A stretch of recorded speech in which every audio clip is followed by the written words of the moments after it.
Tara guys, samahan niyo ako mag-inspect ng isang unit sa Pasig, Urban Deca. Isang unit nga pala to na owned. And mga isang buwan ko na itong hindi napupuntahan. So, titignan natin kung ano yung quality ng unit. So, medyo malayo-layo yung biyahe. Kaya bumiyaya ako ng alas 12. Natulog muna ako kanina para makabiyahe ako ng madaling araw. So, yun, puntahan natin. Mga nasa 40 minutes to na biyahe. Sa EDSA ako napiling dumaan para mas mabilis. Hindi na naman traffic ngayon kasi madaling araw naman. Kakadagdag ko lang to sa operation namin. So, sabi ko, inspect ko muna yung mga unit like every other week or every week para ma-maintain yung quality ng mga units. Kasi last time may napansin ako sa isang unit, medyo madami-dami na yung EPS. Tapos pag tingin ko, may pinamamahayan pala silang karton sa isang cabinet. So, negative yon sa guest experience. Kaya nag-add na ako ng inspection each unit. Ito kasi malayo-layo, ginawa ko madaling araw. Anyway, isa to sa mga pinakamataas yung revenue na unit. Nagre-range siya ng 58 to 78k per month. Tapos yung profit nasa 15 to 30k per month. This is a great unit and once a month ko lang siya inspect kasi medyo malayo. Although, reliable naman yung cleaner natin dito, si Ate Lorena. So, nothing to worry naman. And yeah, lapit na tayo. Nasa Pasig na tayo. Kaninang umaga din, hapon pala, nag-view ako ng mga 10 unit. Kasi we are trying to add like 1 to 2 unit this month. So, pagkatapos nun, mga 10 ata yung tinignan ko, mahigit. Umuwi ako, natulog, and then, yun, para makabiyahe ngayong madaling araw. After this naman, siguro uuwi ako, matutulog ulit. And then, paggising sa hapon, signing contract na ng bagong unit na napili ko kanina. So, isa yun sa mga investor na unit. So, kailangan galingan, kailangan ayusin yung unit. Yan. Anyway, nandito na nga pala tayo guys. Park lang tayo saglit. And kailangan natin pumunta sa taas muna. Ilagay yung mga gamit. Kukunin ko lang yung access card ko. And yun, umakyat na tayo. Yun, nasa 11th floor nga pala tayo. Nandito yung unit natin. Nasa 1104 yung unit natin. And tara, tignan natin. Chinek ko lang kung nakalock, kung nilalock ng cleaner namin. So yan, buksan natin. Yan. Ito yung isa sa pinaka-profitable na unit namin. And ito yung unang unit actually. And pang maramihan siya, so mas madami kaming nakukuhang guest dito. And of course, mas marami rin yung single. Anyway, sabi ko kay ate, wag mo na ayusin. Yan, kitang-kita yung mga foam. And yun, tara, ayos tayo. Inspect muna yung mga painting nawawala. Nasabihan nga pala ako kanina ni ate na kailangan ng trash bag sa unit. And kailangan din ng tissue. And also mga other supplies sa unit. Tara, bili muna tayo ng mga supplies para maayos natin tong unit na to. Yun yung isa sa mga advantage dito sa community na to ng Urban Deca is makakabili ka kahit anong oras mo gusto kumain. If wala kayong stock sa ref, pwede ka lang lumabas and konting lakad lang. May napansin nga rin pala ako guys, ito may scammer dito, nilagay nila yung mukha sa elevator para makita ng lahat ng gagamit. Grabe. Yan, nakabukas lang yan, napapaligiran ng mga building, nasa mismong gitna, yung clubhouse, and then mga grocery andito. So yung bibilhin natin is pang spray sa mga ipis para iwas mga ipis tayo. Tapos pumili din ako ng pang clog kasi kailangan doon sa sink daw sa shower, hindi malakas masyado, may mga buhok siguro. And then tissue din, bumili ako ng dalawa. Isang medium yung laki at sa malaki. So 9 pieces and then 16 pieces yung binili ko. And yun, kailangan namin ng mga trash bag. So bumili ako. Total niyan is nasa 900 plus. And bumalik ako niyan kasi nakalimutan ko yung pang clog. Tapos umakyat ulit. Bali, abot ng yung supplies namin is nasa 1,200. So that's the usual budget for supplies. Tara, balik tayo sa unit. Yan, hirap na hirap ako magdala ng mga gamit kasi masyadong madami. Yung mga tinignan ko muna dito is mga cabinet sa unit and yung mga bed kung may mga mancha ba. Kasi alam nyo na. And yung mga din, mga buhok-buhok kung nalilinis. So yan, medyo makalat na sa baba ng sink. Okay naman yung iba na cabinet and wala pa naman mga kalawang yung natin. So, sulit, maintain yung cleanliness at least. Hindi sobrang dumi.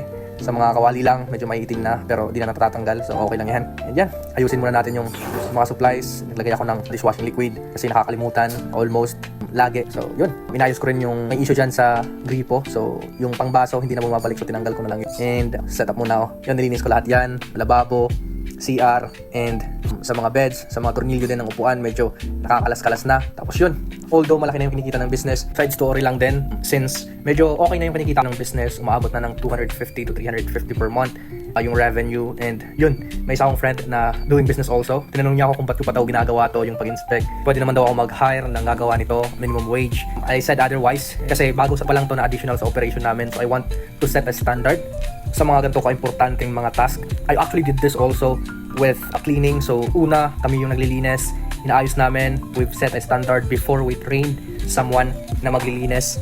And the same thing sa pag-customer support and VA. I was the one doing it also.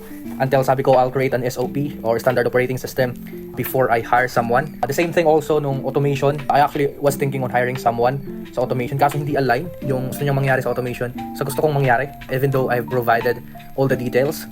So sabi ko, sige ako na muna yung gagawa. So nagawa ko yun actually in 3 days.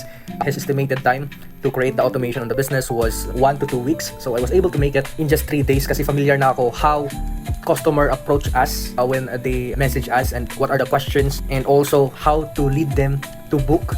So I was able to automate those processes easily kasi familiar ako, kasi nga also did the sales for the business. So ganon, kaya ako to ginagawa kasi gusto ko mag-set ng standard din like other department ang business namin. So yun, kaya ako sinabi sa kanya na I'll try this first for at least a month, and then once I have the standard, I have an SOP, I can hire someone to do it for me to save time. Hindi naman to masyadong time consuming kasi nga katulad nitong isang unit, isang buwan, isang beses ko lang siya inspect. Although it takes at least 5 hours to do so, travel time 2 hours and then 3 hours to inspect. Isa din to kasi sa prinsipyo ko. Alam mo kung bakit? Kasi napansin ko to nung nagtrabaho ako sa corporate world. Pag may gap sa learning ng leader at ng mga nililid niya or mga tao niya, nagkakaroon ng friction sa team.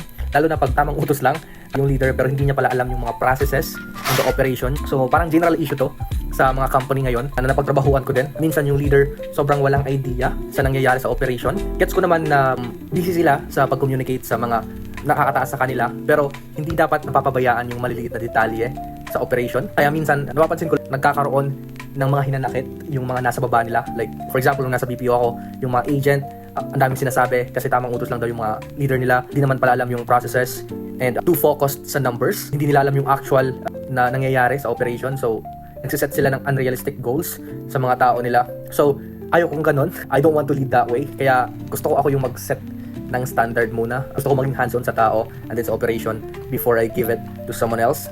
Para din alam ko yung results, specific na utos ko. Pag hindi niya na-meet yung standard, we can remove him. Pag nag-exceed sa standard, then better. Kasi parang ganito yan, compare natin sa gyera. Parang yung isang general na hindi hands-on sa war. Parang ganun. Hindi alam kung yung totoong nangyayari sa mismong laban ng mga soldier niya. Sobrang focus niya sa nag-uutos sa kanya. Like, for example, presidente or mas nakakataas sa kanya. Hindi niya alam na outnumbered na pala sila. Pero tamang utos pa rin siya kasi gusto ng mga nakakataas sa kanila manalo at all costs. Hindi nila alam na natatalo na pala sila on the war. Instead of retreating, nag-push pa rin sila which cost them the war. Instead, makakapag-retreat muna sila, gather up some troops, and then go back to war. Pero since walang idea yung nag-lead sa kanila, nag-push pa rin sila. So, parang ganun. Although over-exaggeration yon, pero it's kind of a representation madalas sa mga company, sa mga workplace, BPO, sa mga mall, sa pagiging VA. Naranasan ko yung mga ganyan. Nakita ko yan sa mga nakasama ko din. Sobrang focus ng mga leaders sa goals, sa number, without them looking on the operations. Like ano ba yung number talaga na kayang i-hit ng kabuuan, hindi lang ng specific na tao. Although hindi ko to sinasabi because hindi ako performer. I was a performer. Nagtatrabaho ako. So on my previous sales, I was one of the top earners at least. And QA din, wala namang taliya. So may issue lang ako sa attendance of course kasi madami akong ginagawa outside sa work. But anyway, yung ganun, usual siya na nangyayari. I don't want it to happen to my company kaya naging hands-on ako sa lahat. Ayaw akong mag-lead ng ganun. Although kumikita na yung business ng 250 to 350k a month, hindi pa rin dapat maging kampante. Dapat alam ko kung anong magiging epekto ng mga iuutos ko at kung gaano ka-realistic siya sa mga employee or contractor ko. So parang ganun. Anyway, natapos na ako, nakadaldal. So ito na yung kinalabasan ng ating inspection, and then ako na rin yung nag-setup of course ng bed. So ganito siya kaganda. Buk na kayo. Yun, tapos rin inspection ng 2-bedroom unit. This is actually the owned unit that I have. Nakatapos lang. At least almost 2 hours na inspection, and then a little cleaning na rin sa mga appliances, and then sa mga sinks and mga cabinets. Just checking kung may mga gamit na naiwan sa baba ng cabinet, and kung may mga namimiss ba yung cleaners. So para masabi sa kanila if kung ano dapat nilang gawin sa susunod. But so far naman, well maintained naman tong unit. So hats off sa cleaner namin dito, si Ate Lorena. And aside from that, there's just some small stuff na namiss niya sa baba ng sink, which is mga basang pamunas, nangangamoy siya. So tatapon na lang yon. It's something that I have to say to her para maiwasan sa susunod kasi pag mga amoy yon, it's a bad experience sa guests. And so far, okay naman yung unit. 2 hours in inspection, walang mga ipis na nakikita. May mga maliliit, isang spray lang, patay agad. Yun lang. Sinabi niya rin sa akin na may small clog sa sink, sa drain, sa CR. So nilagyan ko lang ng declogging liquid and then maayos na ulit. And aside from that, may sirang upuan, isa, so tinapon ko na yon. And then yung small table, which is matagal nang sira actually, nilalagay ko lang sa gilid para masandal. Medyo shaky na yon. Hindi ko nabibili ng ganun kasi nakatatlo na kami doon. Masyado siyang mabilis masira. So far naman, maganda pa rin yung unit. And yun, uwi na tayo mga siguro 4:30. So it's like 4 hours and 30 minutes tayo na nag-inspect, including na yung travel which is 40 minutes papunta at 40 minutes pabalik. I'm not sure mamayang 4:30 kasi may mga papasok na ng mga student. Maybe medyo traffic yon.